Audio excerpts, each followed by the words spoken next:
안녕하십니까?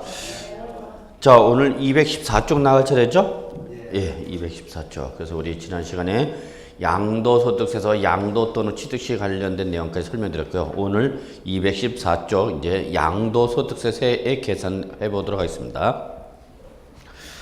자, 보죠. 여러분은 자료책을 보시면 되겠어요. 쓸 필요 없고요. 자, 이번 시간에는 양도소득세를 계산하는 건데요. 양도소득세 어떻게 계산하냐 그 얘기입니다. 세의 계산. 세법은 결론은 이거예요. 뭐죠? 얼마예요? 이거 계산하는 거예요. 세법은. 그러니까 다른 법 과목과는 달리 수리죠. 계산죠. 그래서 여러분들이 제일 싫어하는 거죠. 근데 세법에서 계산은 단순합니다. 가감승제요. 더하고 빼고 곱하고 나누고. 근데 그게 왜 안 되는지 잘 모르겠지만 이게 결론이에요.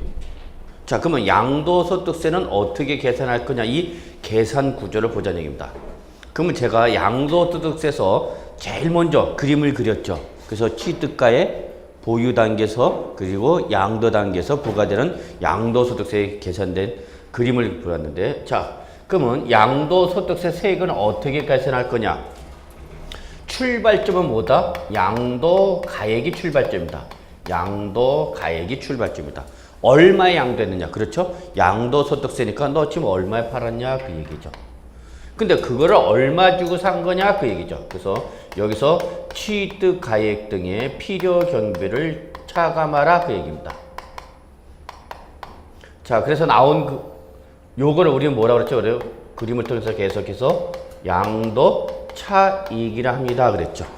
어렵지 않죠? 내가 3억 주고 사서 5억 원에 양도했다. 3억 주고 사서 5억 원에 양도했다. 그러면 취득가액 등에 3억 원이 잡고 5억 원이 양도니까 양도차가 얼마 되는 거죠? 2억. 요 양도차익을 양도하는 과정에서 실현된 뭐로 보겠다? 소득으로 보겠다는 얘기죠. 소득. 그래서 지난 시간에도 또 그 전에도 말씀드린 것처럼 요 양도차익의 결국은 양도하는 과정에서 실현된 소득으로 보아서 때리겠다. 이게 바로 뭐예요, 여러분? 양도소득세인 거죠. 그러면 양도자인 납세부자 입장에서는 양도소득세를 어떻게 하고 싶어? 줄이고 싶죠. 그럼 결론은 뭘 줄이는 거야? 양도차익을 줄이는 거죠. 그럼 양도차익을 줄이는 방법은 몇 가지가 있는 거야? 두 가지가 있습니다. 그렇죠. 뭐와? 양도가액을 줄이거나 취득가액 등을 증가시키는 방법 두 가지가 있습니다. 그렇죠. 근데 이거는 이미 지나간 양도 시점에서 보면 요 취득가액은 지나간 과거지사. 그렇죠? 이런 말 있죠. 과거는 묻지 마세요. 예, 그렇죠. 이상하네. 우리 집만 물어봤나 봐. 예, 그래서 저희는 지나간 과거는 서로 묻지 말자. 현재가 중요한 거니까. 그래서 요거는 못 건드려도 뭘 줄일 수 있는가? 양도가액을 줄이기 위해서 자꾸 여러분이 공인중개사가 되시면은 뭘 써달라고 요구한다? 자꾸 공인중개사한테 다운계약서 써달란다. 근데 어떤 사람은 미래지향적인 사람은 아예 취득가액을 뭐해? 업시키는 거죠. 업계약서 쓰는 거죠. 아예 이걸 늘려버리겠다는 얘기죠. 그러면 이걸 업시키려고 그러면 양도자는 싫어해, 좋아해? 싫어하죠. 자기 양도가보다 실제 양도가보다 과대 계상되니까 싫어하는 거죠. 그런데 또 써주는 경우가 있다는 얘기예요. 그래? 써줄게. 그러면 이때는 양도자는 업계약서 써주려면 어떤 조건이 충족돼야 될까요? 그렇죠. 비과세 대상이죠. 나는 비과세를 받기 때문에 7억 원에 양도한 걸로 한 거나 8억 원에 양도한 거나. 그래서 실제 그러더란 얘기야. 그러다가 적발되면은 비과세 해줬던 거 취소하고 뭐 해버린다? 과세 들어갑니다. 그것도 아셔야 돼요. 그래서 비과세 요건을 충족했더라도 무슨 계약서 쓰면 이중계약서를 작성하게 되면 그 이중계약서에 상당하는 양도차익에 대해서는 어떻게 한다? 도로 과세한다.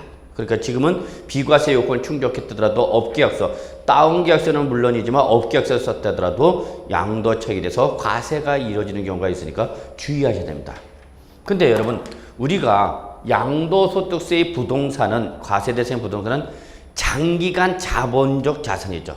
즉 장기간 사용 수익을 목적으로 하는 자산이죠. 그러니까 기간이 길어지면 길어질수록 어떻게 하는가?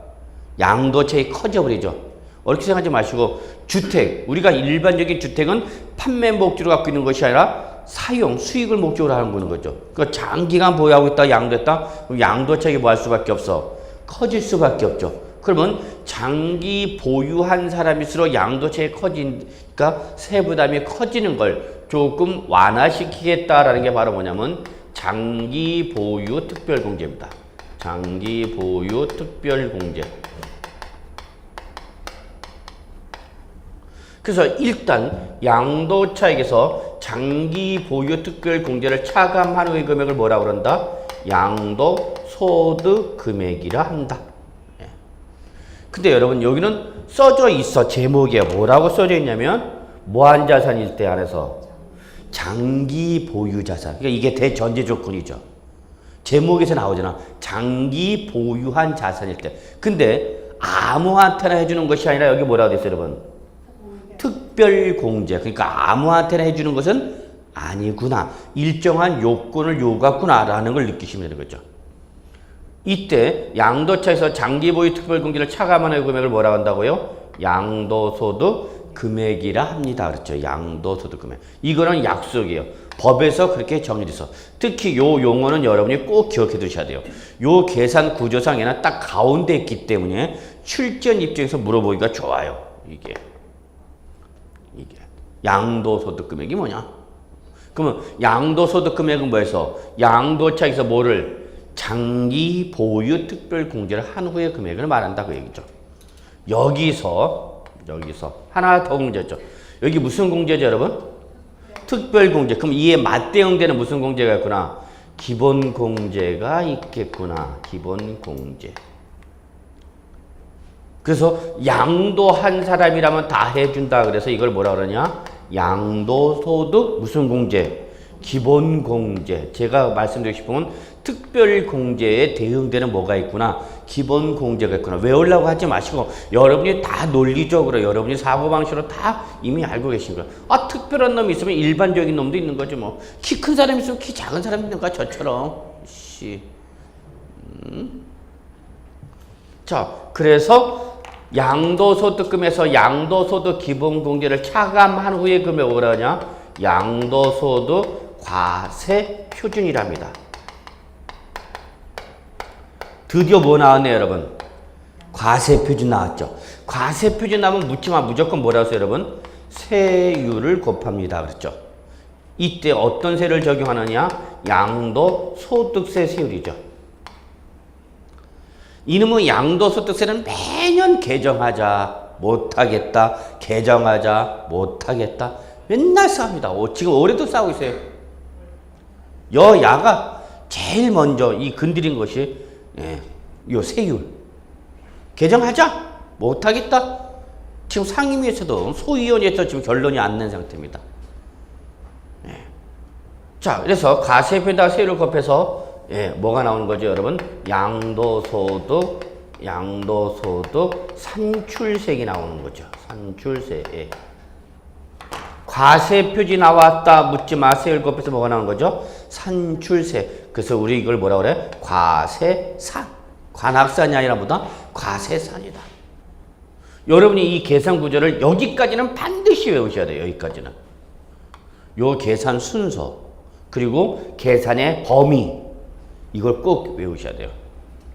근데 과세세는 우리가 취득세부터 출발했어요. 그래서 지방세인 취득세, 등록면허세, 재산세, 종합부동산세, 그리고 양도소득세 모든 조세 세 계산 구조는 과표에다 세율을 곱해서 산출세액이 납니다. 그래서 과세산. 그럼 여러분 뭐만 외우시면 되냐? 차장금기 이것만 외우시면 되는 거죠. 차장금기. 우리는 기본적으로 뭐를 과세 대상으로 한다? 양도 차익을 과세 대상으로 하니까 어이구 불안하다 했다. 그래서 차장금기 이렇게 외우시면 어떨까 생각합니다. 차장이 금기해야 될 것은 과세산이다. 요즘은 차장이 없지만 옛날에는 차장 버스 그 여자 승무원이 있었죠. 참 로맨틱했는데 그때는 차장금기 과세산. 어떤 분이 이렇게 외웁니다. 이 교수님 저는 그렇게 안 외웁니다. 어떻게 외우신대요? 그랬더니 이렇게 외운대요. 자기는 앞글자 따서 외운대. 어떻게 앞글자 따서? 자, 봐요. 양치, 양장, 양양, 양양, 양. 아주 훌륭하셨어요. 그래서 자기는 양치, 양장, 양양, 양양, 양. 그랬대. 문제는 하다 보니까 그 양이 어떤 양인지를 모른다는 얘기야. 처음에 나온 양이 뭐죠? 그랬더니 김양이가 두 번째 이양, 박양 뭐 다 나오는 거죠. 이런 임병할 씨. 환장한다. 그래서 양치, 양장, 양양양 하면 양 세다가 잘못 셀 수도 있죠. 예. 그래서 저는 어떻게 하냐? 차장금기, 과세산. 이런 거 가볍게 랩을 해주시면 돼요. 예. 여러분 연말 연시 요즘 뭐 잘들 보내실 텐데 노래방 가셔서 노래 볼 때 간주중 때 이런 거 한번 딱 치거든. 어우 차장금기, 과세산 요 딱 가버리면 뭐씨 끝나는 거죠. 빰빠랑 빰 하면서 뭐씨 90점, 90점이 아니라 막 100점 내가 그냥 10,000원짜리 그냥 냅다 붙이는 거죠. 저는 노래 불렀다면 항상도 그 기계에서 메시지가 듭니다. 율동에만 전념해 주세요. 환장한다. 씨. 점수는 안 나오고 그냥 율동에만 전념해 달래. 환장해. 그래서 제가 노래 부르는 거 무지하게 싫어합니다. 어떻게 한다고요? 차장금기, 과세상. 그럼 됐지 뭐. 이거 1년 내내 이거 해. 1년 내내. 그런데도 고사장 가면 왜 이걸 제대로 못 찍는지 아주 답답한 마음을 금할 수가 없습니다. 근데 여러분 딱 보시는 순간 계산 구조가 단순해, 복잡해? 복잡해요, 복잡해요. 그러니까 저한테 많은 분들이 물어보는 것 중에 하나가 뭐냐면 이거 얼마 정도 될 거냐, 산출세액이. 그럼 화장실 들어가려면 붙잡아 놓고 양도소득세 얼마 나올지 대충 좀 얘기해 달라면 대충이 나와요, 안 나와요? 대충 자체가 나올 수가 없죠, 여러분. 그래서 저는 인간적으로 화장실에 가는 놈 붙잡아 놓고 질문하지 마라, 제발. 편안할 때 오셔서 질문하시면 편안하게 답변을 드릴 텐데 꼭 화장실에 가는 놈 붙잡아 놓고 자기는 나오고 나는 들어가고. 자, 이거를 여러분이 반드시 외우셔야 합니다. 자, 가르칩시다. 시작. 차장금기, 과세상. 예, 끝났죠 뭐. 오늘 저녁에 가셔서 아저씨 앞에서 이거 한 번만 해주세요. 예, 식사는 아저씨 자기 잘 밥 먹으면서 내 말 들어봐. 차장금기, 과세상 요. 그러면 니 뭐하노? 그러면 무식한 놈. 그러면서 쫙.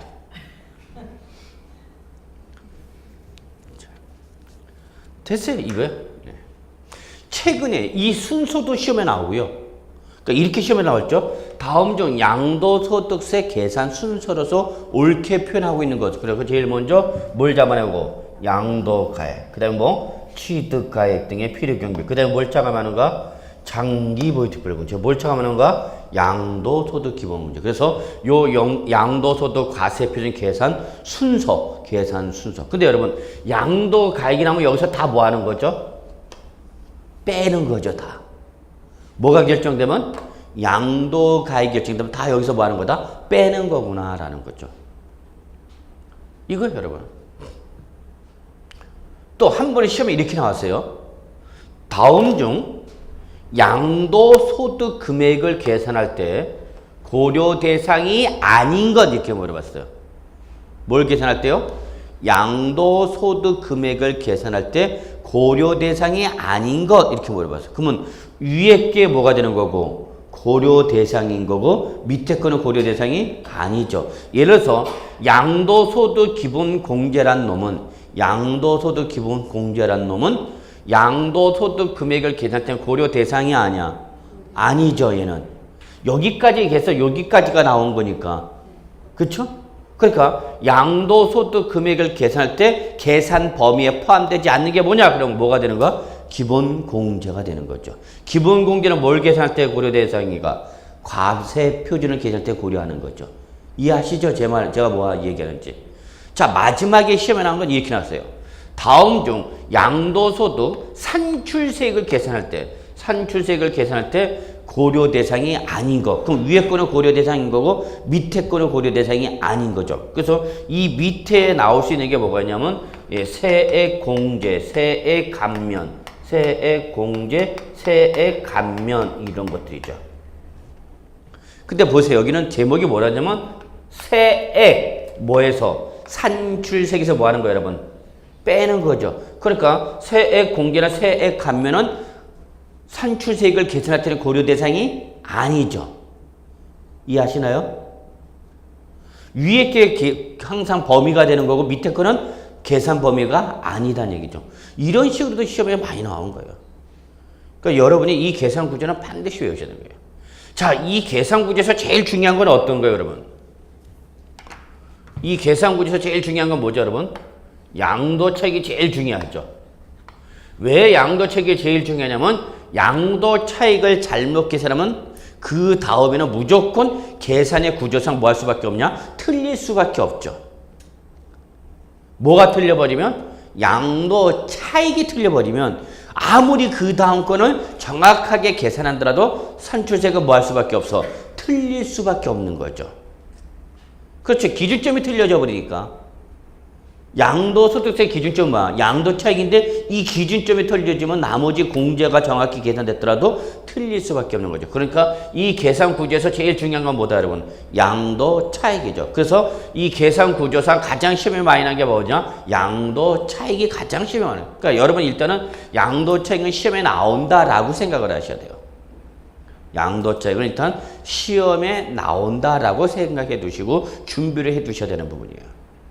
자, 근데 이때 이 양도차익을 계산한 방법은요, 두 가지가 있어요. 양도차익을 계산한 방법은 몇 가지가 있다고요? 두 가지가 있는데, 첫째, 실지거래가액에서 양도차익을 계산한 방법이 있고요. 두 번째는 기준시가에 의해서 양도차익을 계산한 방법 두 가지가 있습니다. 그래서 결론부터 말씀드리면 양도차익 계산 요소는 실지거래가액과 뭐가 있다? 기준시가 두 가지가 있다 이거죠. 근데 여기서 계산 구조상 요 나오는 용어인 실지거래가액과 기준시가를 보면은 실지거래가액은 여러분이 이해하시는데 전혀 어려움이 없을 것 같아요. 당해 거래에서 이루어진 실지가액을 말하는 거니까. 그렇죠? 뭔지 딱 감이 오는 거죠. 자, 기준시가만 알면 되는 거죠. 근데 기준시가는 여러분 지방세의 예와 똑같습니다. 뭐냐? 시가 표준액이죠. 시가 표준액입니다. 그래서 지방세에서는 뭐라고 그러는 걸? 시가 표준액이라는 것을 양도소득세나 상속세, 증여세인 국세에서는 뭐라고 표현한다? 기준시가라 한다라고 보시면 되는 거죠. 그래서 이 기준시가나 시가 표준액의 공통점은 뭐죠, 여러분? 얘와 얘의 공통점은 누가 정해놓은 거이다? 과세권자가 과세 물건별로 뭐한 가액이다? 평가한 가액이죠. 과세 물건별로 평가한 금액을 말한다 라고 보시면 돼요. 여기서 가장 중요한 키워드는 이겁니다. 누가 정해놓은 가액이다? 과세권자가. 이게 제일 중요한 거예요, 여러분. 그러면 실가는 누가 거래한가? 양도자라는 납세 의무자. 그래서 우리 이때에 지금 양도소득세에서 말하는 기준시가는 지방세 뭐와 똑같은 개념이다? 시가 표준액과 똑같은 개념입니다. 그런데 여기 공통점이 또 있죠. 무슨 글자가 들어갔죠? 시가. 아, 그러니까 이 가액은 과세권자가 평가한 가액은 맞는데 하늘에서 뚝 떨어진 것이 아니라 뭘 근거로 해서? 시가를 근거로 해서 과세권자가 과세 물건별로 뭐한 가액이에요, 여러분? 평가한 금액이죠. 가격이야, 가치야? 요거는 가치, 이 개념이다라고 보시면 되죠. 가격은 요 놈이 되겠죠. 그렇죠? 네, 그래서 여러분 요 용어는 꼭 알아두셔야 돼요. 그래서 기준시가는 어디에만 나와야 되는 거고? 국세, 지방세는 기준시가에 대응되는 게 뭐였다? 시가 표준액이었다 그랬죠. 자, 그러면 실지거래가액과 기준시가 둘 중에 어떤 걸로 양도차익 계산하냐? 2006년 이전에는 얘가 원칙이었고 얘가 예외였어요. 뭐가 원칙이었어? 기준시가가 원칙이었고 실가가 예외였어요. 예를 들어서 실지 거래가액이 5억 원인데 과세권자가 정해놓은 과세 물건별로 평가한 가격인 기준시가는 4억 원의 양도가 되었다. 이렇게 됩니다. 그러면 예전에는 2006년 이전에는 이거를 객관적으로 확인할 수 있는 방법이 없었기 때문에 이 기준시가가 원칙이었다는 얘기예요. 기준시가. 그럼 내가 실제 얼마 양도했어도 5억 원의 양도했었다 하더라도 기준시가가 얼마로 나와 있으면 4억 원에 나와 있으면 우리는 얼마 양도한 걸로 하는가? 4억 원에 양도한 걸로 양도소득세를 계산하는 거죠. 근데 가끔 가다 보면 그 무슨 인사청문회 이렇게 고위 공무원들 임명할 때 보면 인사청문회 나올 때에 보면은 이런 거 얘기 잘 나옵니다. 당신 뭐 2000년 초반에 2002년도에 2002년 초반에 30억 원에 상당하는 토지를 양도했는데 30억 원에 상당한 토지를 양도했는데 이때에 25억 원으로 양도소득세를 신고했다. 잘못한 거 아니냐고 막 야단치죠. 그건 야단치는 놈이 무식한 놈이에요. 그때는 실가가 아니라 뭘로 계산했다는 얘기야? 기준시가를 했다는 얘기, 기준시가. 이 기준시가를 양도치 계산. 그때는 이게 원칙이었다는 얘기죠. 근데 그걸 모르니까 잘못했습니다. 제가 잘 몰라서요. 모르니까 그런 얘기는 거죠. 그때는 뭐가 원칙이었어? 기준시가. 근데 2005년도부터 우리 관련 법률이 개정이 되면서 공인중개사의 업무 및 부동산 거래에 신고에 관한 법률에 따라서 무슨 신고가 있게 되죠? 부동산 거래 신고이죠. 부동산 거래 신고. 뭘 신고하라는 얘기예요? 기본적으로. 실지 거래가액을 신고하라는 얘기. 실가를 신고하라는 얘기죠. 또 주택법상 주택거래 신고도 있죠. 뭘 신고하라는 얘기야? 실지 거래가 신고하라는 얘기죠. 실지 거래가액 신고하라는 얘기죠. 또 부동산 등기법이 개정이 되면서 우리 부동산 등기부에도 뭐가 나타나죠? 실지 거래가액 등기사항이에요? 아니에요? 이제 등기사항이죠.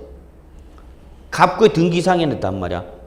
얼마에 매매가 됐다. 매매 등으로 소유권이 됐다. 그러면 매매 거래가액 등기부에 나타나 안 나타나? 나타나는 거죠. 그러니까 2005년 후반부터 이렇게 실가에 대한 객관적 자료를 확보하면서 2006년부터 전면적으로 뭘로 계산한다? 이제 실가를 계산한다. 결론 냅시다. 결론. 뭘로 계산하라? 실지 거래가로 계산하라. 요거는 지극히 예외적인 경우에 한해서만 사용하는 거죠. 예외적인. 납세 의무자는 물론 여러분 관할 세무서장도 다 뭘로 계산하라? 실가로 계산하라 그 얘기입니다. 납세 의무자나 과세권자나 다 뭘로 계산하는 걸 원칙으로 한다? 실지 거래가로 양도 차익을 계산함을 원칙으로 합니다. 그런데 기준시가는 예외. 이 실지 양도가액이나 실지 취득가액 등의 실지 거래가액을 확인할 수 없거나 인정할 수 없는 경우라든지 또는 실지 취득가액을 확인할 수 없어서 환산할 때 이러한 경우에 한해서만 예외적으로 사용하고 우리는 뭘로 계산한다? 실가로 계산한다. 결론은 이겁니다. 그래서 결론은 양도차익은 뭘로 계산하라고 이제 실지 거래가로 양도 차익을 계산한다. 실지 거래가로 계산한다. 그러면 지금부터는 실지 거래가 양도 차익을 어떻게 계산할 거냐라는 게 여러분 그 214조 밑에 계산 구조가 나와 있습니다. 요거 자, 그래서 실지 거래가액을 원칙으로 하는데 그러면 어떻게 실지 거래가로 양도체 계산하? 저 구조를 접근하시면 돼요. 양도가부터 출발하는데 그걸 뭘로 계산하라? 실가로 계산하라 그 얘기죠. 그러니까 뭐가 되는 거죠, 여러분? 실지 양도가액이 되는 거죠. 여기서 뭘 빼라? 필요 경비를 빼라. 근데 어떤 경비야? 경비죠. 죄송합니다. 아침에는 이게 좀 혀가 잘 안 풀려요. 자, 그래서 필요 경비를 뭘로 계산하라고요? 실지 거래가로. 그래서 이게 바로 뭐가 되죠? 실지 필요 경비가 되는 겁니다. 자, 그래서 실지 양도가에서 실지 필요금을 뺀 금액을 우리는 뭐라 하냐면 실지 거래가에 의한 양도 차익이라 합니다. 그래서 시험에는 요게 잘 나오는 거죠. 이게 결론은 이게 시험에 잘 나오는 거죠. 실지 양도가에서 실제 필요금을 어떻게 하라고요? 빼라고요. 그러면 이때 실지 양도가 이게 뭐를 말하는 거죠? 이거는 글자 그대로 부동산 등을 양도하고 받은 대가. 이거를 세법에서 뭐라 하냐? 총수익 금액 그러는 거죠. 네가 부동산 등을 양도하고 받은 대가, 총수익 금액. 여기서 뭘 빼라고요? 실지 필요 경비. 근데 이 실지 필요 경비는 취득, 보유, 양도라는 발생 시점에 따라서 이렇게 크게 세 가지로 구분하는데 실지 취득 가액과 실지 취득 가액과 자본적 지출액과 자본적 지출액과 그리고 양도비 이 세 가지를 합한 금액으로 하는 겁니다. 그러면 시험에서는 요 실지 양도가에서 차감하는 실지 필요 경비에 해당하느냐 해당하지 않느냐가 시험에 나오는 거예요. 그러니까 시험에서는 이걸 물어보는 거죠. 실제 필요 경비냐 아니냐. 이게 시험에 잘 나오는 거예요. 나오면 99%는 이것을 물어보는 거예요. 얘를 물어보는 게 아니라. 물론 얘가 최근에 한 번 나온 정도 있지만 여러분은 실제 필요 경비인데 이 실제 필요 경비는 여러분 이게 하늘에서 뚝 떨어진 것이 아니라 가만히 보시면 얘는 어느 단계에서 발생한 거야? 취득 단계. 얘는 양도 단계. 그러면 취득, 양도 중간이 뭐예요, 여러분? 보유 단계죠. 그래서 요거는 보유 단계에서 발생한 수선비 중 상대적 중요성이 큰 겁니다. 상대적 중요성이 큰 금액을 말한다. 그래서 여러분이 일단 용어상 정리해 두실 것이 자본적 지출액은 잘 보셔야 되는 거죠. 자본적 지출액이 뭔지를 감을 잡으셔야 되는 거예요. 자본적 지출액. 그래서 자본적 지출액의 가장 중요한 특징은 얘는 어느 단계에서 발생한 비용을 말한다고 여러분? 보유 단계에서 발생한 비용이에요. 보유 단계에서 발생한 비용. 근데 이거는 외울 필요 없이 취득 단계에서 발생했다. 실질 취득가액. 보유 단계에서 발생했다. 자본적 지출액. 근데 그 수선비 중 어떤 거? 상대적 중요성이 뭐한 거? 큰 수선비. 그 다음에 양도비는 글자 그대로 하여튼 양도하는 단계에서 발생한 모든 부대비용을 말하는 거죠. 양도할 때 비용이 발생하죠. 대표적인 것이 공인중개사 수수료죠. 그리고 계약서 작성하게 되면 계약서 작성 비용에 인지대 등이 발생할 수 있는 거고요. 이런 것 등이 발생할 수 있는 거죠. 그래서 시험에서는 쉽게 물어보면 얘를 물어봐요. 어렵게 물어보려면 얘를 물어봐요. 출제의 의도가 나는 이 문제를 조금 어렵게 내겠다 그러면 실질 취득가에서 물어보는 경우가 대부분이고요. 그냥 평이하게 기본적인 난이도로 물어보겠다 그러면 자본적 지출액에 대한 내용을 물어봐요. 이때 이 자본적 지출액과 대응되는 걸 뭐라고 하냐면 수익적 지출액이라고 합니다. 여러분. 수익적 지출액. 그래서 일단 여러분이 자본적 지출액과 수익적 지출액을 구분하실 수 있어야 되는데 결론은 자본적 지출액으로 구분이 되면 실제 필요금으로 공제받을 수 있는 것이고 뭘로 발생하면 수익적 지출액으로 발생하면 이거는 필요경비로 공제받을 수가 없다 그 얘기죠. 그러면 여러분은 뭘로 잡아야 되는가? 자본적 지출액을 잡아야 되는 거죠. 자본적 지출액. 뭘로 계산이 돼버리면 수익적 지출액으로 계산이 되면은 실제 발생한 경비라더라도 양도체를 계산할 때 실제 필요경비에서 실제 양도가에서 차감할 수 있다 없다? 없다 그 얘기죠. 그러니까 이런 거 구분하는 문제가 잘 나오는 거죠. 요거 구분 문제는 아주 평이한 거죠. 아주 평이한 거. 조금 어렵게 물어보려면 실지치가 여기는 좀 회계적인 문제가 발생할 수 있기 때문에 회계 문제가 발생할 수 있기 때문에 여기가 조금 어려워지는 거죠.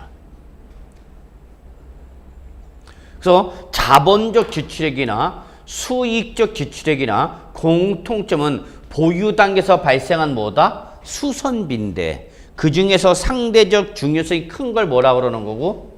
자본적 지출액. 상대적 중요성이 적은 걸 뭐라고 그러는 거야? 수익적 지출액 그러는 거죠. 결국은 자본적 지출액과 수익적 지출액 구분 기준이 뭐야? 상대적 중요성. 근데 이게 어려워요. 중요성이 큰 건데 절대적 금액을 가지고 따지는 것이 아니라 뭐야? 상대적이다는 얘기죠. 상대적. 그러니까 이게 구분 기준이 애매한 거죠. 그 상황에 따라 달라지는 거죠. 제가 주택은행 입행했을 때 제 동창이 있었어요. 제 동창 중에. 근데 제 동창이 2m 87인 애가 있어요. 근데 그 친구가 저를 좋아해서 꼭 나랑 같이 다녀요. 근데 나는 걔가 싫어요. 꼭 나랑 붙어 다녀. 재준아 하면서 같이 다니자. 같이 다니자. 그러면 이 친구는 저에 비해서는 상당히 키가 큰 친구죠. 80이 넘었으니까 그 당시만 해도. 뭐 여학생들이 좋아요. 그럼 지 가면 되는데 꼭 나랑 데리고 다녀. 이 짜증나게 윈스 같은 자식이. 이름도 일두야. 진일두. 내 실명을 공개하리라. 진일두. 이거 실명 공개하면 안 되는 건데. 그래서 일두랑 같이 가야지. 내가 너를 커버해 주지. 그거 꼭 같이 다녔어요. 학교 다닐 때 기수였던 친구이기도 하고요. 키도 커요. 이 친구니까 정말 옛날 생각나네요. IMF가 터졌을 때 은행에서 막 퇴직자들 명퇴자들 막 나올 때 이 친구가 신문에 나왔어요. 저는 그 전에 공부한다고 나왔는데 보니까 얘가 일두가 나왔더라고. 신문 기사에 크게. 인물 포커스인가 뭐게. 그러더니 남들은 거의 뭐 강제적으로 퇴출 나왔는데 이 친구는 인사평가도 잘 나오기 때문에 은행에서 키워주겠다는 했는데 자기가 자발적으로 나왔어요. 왜 자발적으로 나왔나 봤더니 부모님이 연로하셔서 농사를 못 짓대.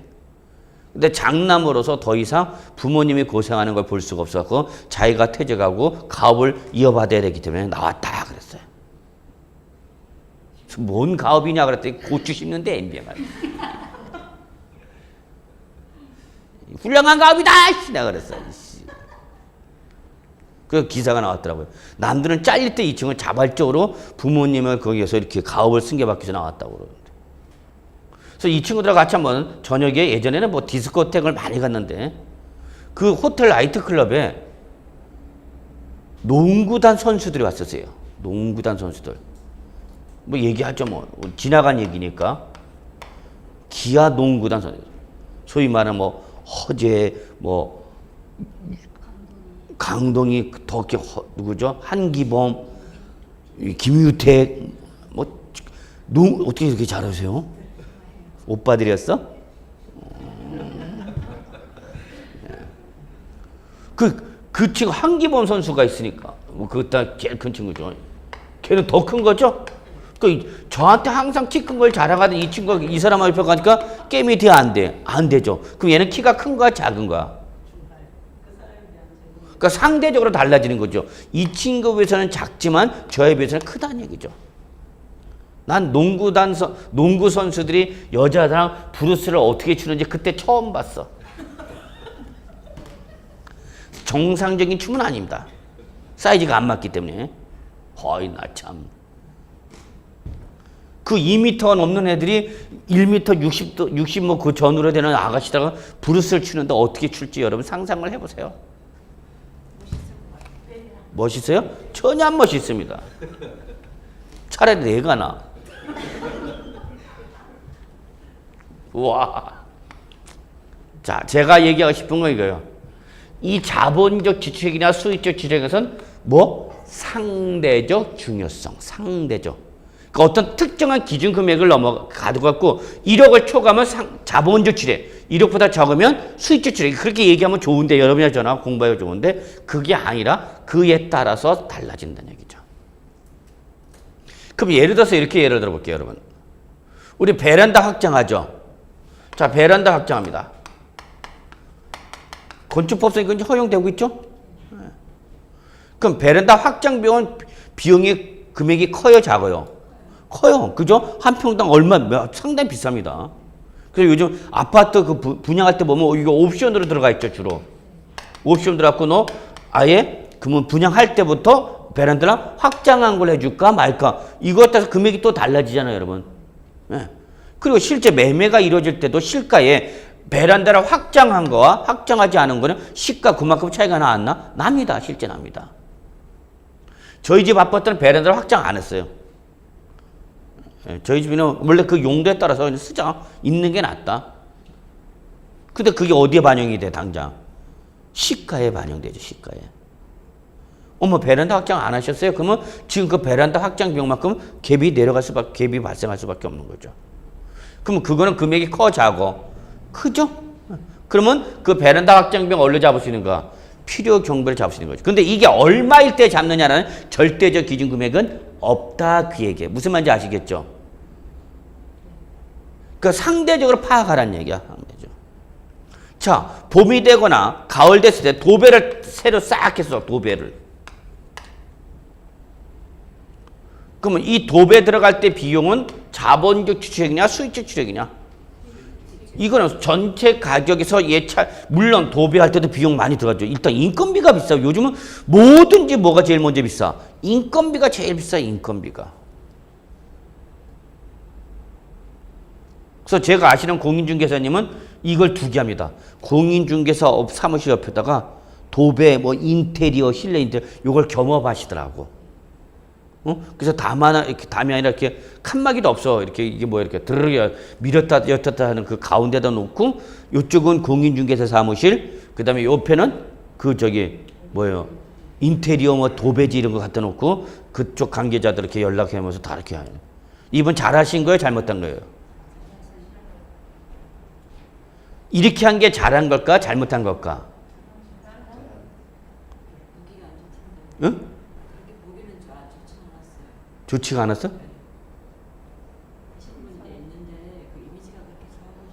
이미지가? 이분 매우 어려워해요, 지금. 왜 어려워하죠? 요즘 제 카페도 잘 안 들어오고요. 연락도 잘 안 합니다. 사람이 어려우면 연락을 끊어버려. 이분은 포트폴리오를 못했죠. 구성을 잘못했죠, 분산을. 동일 종목이죠. 이해되세요? 도배와 중개업은 동일 업종이란 얘기야. 중개업이 잘 되면 얘도 정달화 되겠죠. 매매가 되니까 도배도 한번 하실랄 거예요. 인테리어도 한번 싹 할 거예요 하면서 얘가 잘 되면 얘도 같이 올라가죠. 근데 얘가 안 되면 같이 안 돼요. 그러니까 이분이 사모님도 모시고 와서 사모님이 여기 앉아 계세요. 이해하세요? 분산을 못한 거죠, 분산을. 사업 구성상. 내가 양산을 파는 사람이면 비 오는 날을 대비해서 우산도 팔 줄 알아야 된다는 얘기죠. 이게 분산이야, 포트폴리오야. 이해하세요? 항상 잘 될 때만 생각하면 안 되는 거죠. 어려울 때 생각하는 거죠. 그럼 어려울 때는 어떻게 할 거냐는 얘기죠. 이분이 지금 어려워하는 게 뭐냐면, 공인중개사 부동산 매매가 활발할 땐 좋았단 말이야. 중개 수수료도 먹고 이 도배 이 수수료 먹고. 근데 지금 부동산 경기가 침체니까 중개업도 안 되고 뭐도 안 되고 도배 이거 싹 안 돼 지금. 같이 안 돼, 같이. 그러니까 분산 효과가 없죠. 두 부부 내외가 다 어려워하는 거, 손가락 빨고 있는 거야. 다른 걸 했어야지, 다른 거를. 그러니까 저희가 제일 위험한 게 어떤 분들은 두 부부 내외가 다 나와서 공인중개사 사무실에서 일을 하신 분이 계세요. 그럼 집안 말아먹습니다. 생각을 해봐요, 여러분. 아니, 집에서도 계속 보던 걸 나와서도 같이 보고 있으면 어떡하냐고. 집에 나오면 좀 새로운 걸 봐야 될 거잖아. 그래, 안 그래? 또 나만 이상한 놈 말지 말고. 응? 집에서 보던 사람을 나와서 또 본다 생각해봐. 아이고 지겨워. 씨. 왼수. 그 부부싸움도 잘해요. 그래서 제가 아는 분도 두 내외가 나왔다가 결국은 아저씨 나갔어. 딴 데로 네가 나가든지 내가 나가겠다 둘 중에. 두 내외가 같이 붙어 있으면 일을 못해. 남자 손님이 오면은 자꾸 이 아저씨가 자기 처가 신경 쓰이는 거고, 이쁜 사모님이 오시면은 또 이분이 또 남편 또 신경 쓰나고 자꾸 왜 이렇게 친절해? 왜 이렇게 아저씨한테 서로 싸워요 서로. 그렇다니까 진짜. 어이 참네. 자, 제가 강조하고 싶은 기본 강에서 강조하고 싶은 건 뭐야, 여러분? 상대적, 그러니까 절대적인 것이 아니다. 자, 그래서 여러분 거기 보시면 실질 취득가의 자본적 지출의 양도비. 시험에는 어떻게 나오냐? 그러면 이 실질 취득 가액의 범위에 포함이 되느냐, 안 되느냐, 그렇게 나온다는 얘기야. 자본적 지출액의 범위에 포함하느냐, 안 하느냐. 포함하면은 실제 필요 경비로 공제받을 수 있는 거고, 없는 거고, 있는 것이고. 요 실질 취득가액이나 자본적 지출액 또는 양도비에 포함되어 해당하지 않으면 실제 필요 경비로 공제받을 수 있고, 없고. 그걸 뭐라고 하는 것이며. 그러니까 제가 얘기하고 싶은 건 여러분, 시험에서는 그러면 어떤 게 실질 취득가액, 자본적 지출액, 양도비 이 자체를 구분하라가 아니라 여기에 해당이 되어서 실질 양도가서 뺄 수 있니, 없니. 결국 어디에 해당하든지 필요 경비에 해당하면 뺄 수 있는 거죠. 자, 제가 얘기하고 싶은 건 이 자체를 구분하는 것이 목적이 아니라 이 필요 경비에 해당하느냐, 안 하느냐가 중요한 거야. 근데 이 해당하는 여부를 따질 때는 발생 시점에 따라서 취득과 보유와 양도 단계에서 구분하는 것이 여러분이 좀 더 편안하게 정리할 수 있다, 그 얘기입니다. 됐나요? 예. 그래서 여러분 거기 보시면은 실질 취득가액, 자본적 취득, 수익적 취득 없죠? 양도비인데, 자, 요거 한번 좀 보죠. 자본적 취득, 수익적 취득은 다 뭐다 여러분? 수선비인데 그 수선비가 상대적 중요성이 큰 걸 뭐라 그러고? 자본적 지출액. 그 다음에 수선비인데 상대적 중요성이 적은 걸 뭐라 그러는가 여러분? 수익적 지출액. 그렇게 한다, 그 얘기입니다. 자, 이렇게 구분하실 수만 있으면 됩니다.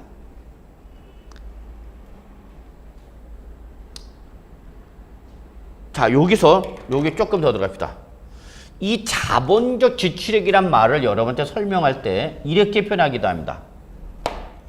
자본적 지출액을 표현할 때 이렇게 표현하기도 합니다. 수선비는 수선비인데 그 수선비의 지출로 인해서 그 자산의 내용 연수가 증가가 되거나 가치의 증가가 일어나는 이러한 수선비를 뭐라 그러냐? 바로 자본적 지출액. 이게 키워드예요, 여러분. 근데 거기 나왔죠? 1번. 자본적 지출액 1번 보세요. 밑줄. 내용연수 연장. 밑줄. 요게 키워드야. 또는 가치의 증가. 밑줄. 요 두 가지가 키워드입니다, 여러분. 내용연수가 연장되거나 가치가 증가되는 이러한 효과가 나타난 수선비를 뭐라고 그런다? 자본적 지출액. 그 다음에 여러분 왼쪽에 여백에 수익적 지출액. 거기 보시면은 수익적 지출액이 안 나타나 있네, 거기는. 예. 자, 수익적 지출액은 여러분 적어놓으세요. 현상 유지 또는 원상 회복과 관련된 수선비. 현상 유지 또는 원상 회복과 관련된 수선비. 그럼 요거는 뭘로 간다, 여러분? 수익적 지출액 하는 거예요, 여러분. 요게 여러분 자본적 지출액과 수익적 지출액에 대한 정의다라고 생각하십시오. 그러니까 키워드를 가지고 잡으셔야 됩니다. 키워드 가지고.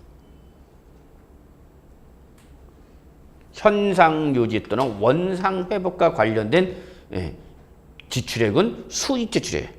그 수익 지출액으로 인해 그 수선비 지출에서 내용 연수가 연장되거나 가치가 증가되는 효과가 나타나는 수선비를 자본적 지출액.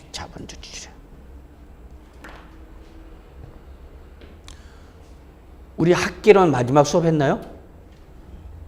감가상각 배우셨어요? 아, 그럼 내용연수란 말도 아직 안 들어봤겠네? 내용연수는 여러분 그냥 사람의 수명하고 똑같은 거예요, 여러분. 기계 등 어떤 물리적에 대한 기간, 정상적으로 사용할 수 있는 기간. 건축물에 내용연수가 있어요, 없어요? 있죠. 건축물이란 것이 영구성을 띠고 있는 게 아니잖아. 그러나 토지는 영속성을 가정하는 거죠. 그러니까 토지는 내용연수가 없죠. 이 내용연수가 있느냐 없느냐에 따라서 감가상각 대상이냐 감가상각 대상이 아니냐가 구분되는 거죠. 토지는 내용연수가 없기 때문에 감가상각 대상에서 제외합니다. 물리적으로 멸실이 안 되니까. 그러나 건축물은 물리적으로 멸실 대상이 되는 거죠. 경제로 사용할 수 있는 기간이 있잖아. 우리나라는 뭐 50년 짧죠, 기간이. 자, 똑같아요. 그런데 그러한 내용연수가 어떻게 되면 증가되면 오랫동안 사용하게 되는 거죠. 아주 중요도가 큰 거죠. 또 그로 인해서 가치가 어떻게 됐다? 증가됐다. 자, 여기 계신 여러분은 지금 공인중개사가 되기 위해서 오신 분들입니다. 공통의 목적을 갖고 계신 분들이죠. 그러니까 단합도 잘 돼. 같은 공통의 목적을 갖고 계신 분들이니까. 뭐가 되기 위해서? 공인중개사. 국가가 공인하는 부동산 전문가가 되고자 오신 분이죠. 자, 그럼 여기 여러분이 올 때에는 각종 많은 1년 내내 공부를 하실 때 그 1년 내내 공부할 때 많은 경비, 적지 않은 경비가 발생하는 거죠. 오시고 가시고 또 드시고 또 나오면 먹고 들어가야지. 또 그냥 들어가서 집에서 먹으려면 또 그래. 그럼 모든 비용이 발생하는 거죠. 그럼 이 비용은 여러분을 지금 공인중개사 수선하는 과정에서 발생하는 비용이죠. 그래서 여러분 지금 무슨 상태야? 수선 중. 공인중개사는 지금 수선 중이죠. 그럼 지금 들어간 비용은 자본적 지출액이야, 수익적 지출액이야? 요 비용은 어디에 해당하는 거예요, 여러분?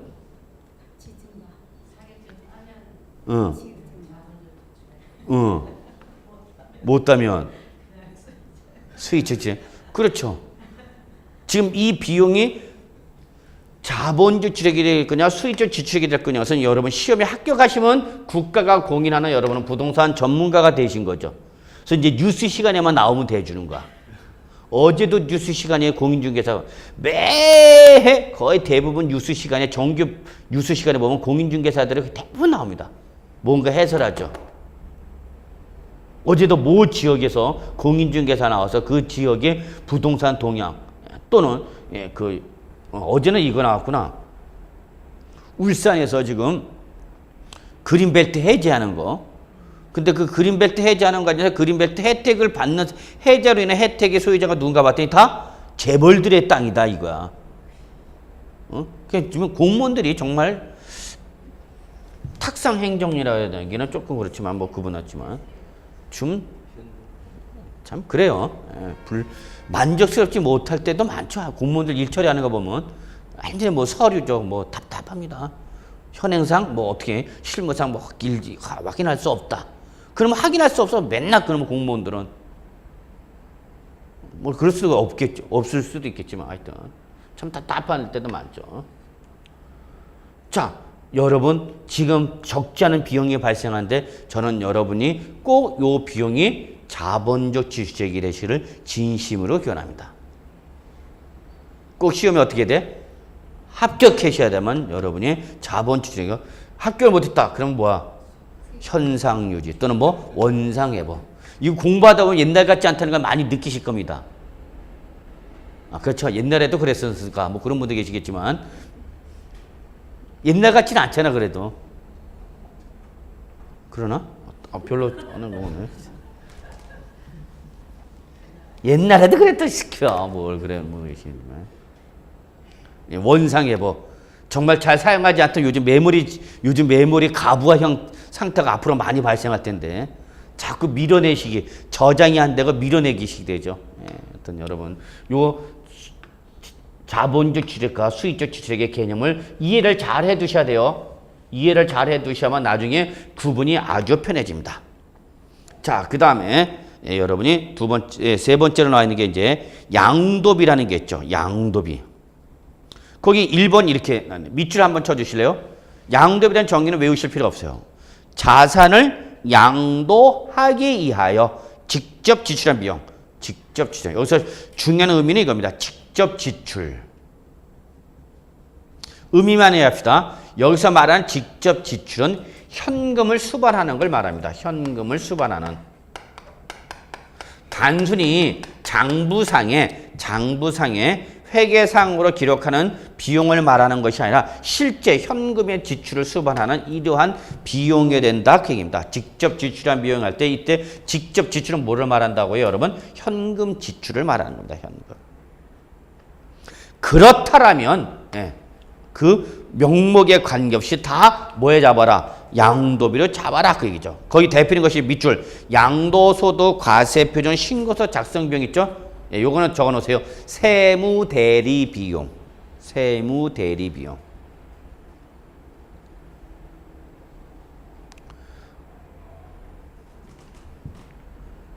여기 작년 우리 학생 중에서도 어느 분이 저한테 오셔갖고 양도소득세 좀 계산해달라 해서 비사업용 토지 뭐 이런 문제가 나와서 그 비용을 조금 줄이려고 너무 그러지 마시고 비용을 조금 발생하더라도 그로 인해서 효과, 즉 세금이 조금 더 드러나면은 그것이 더 낫으니까 제 세무사를 대행을 시키십시오라고 했어요.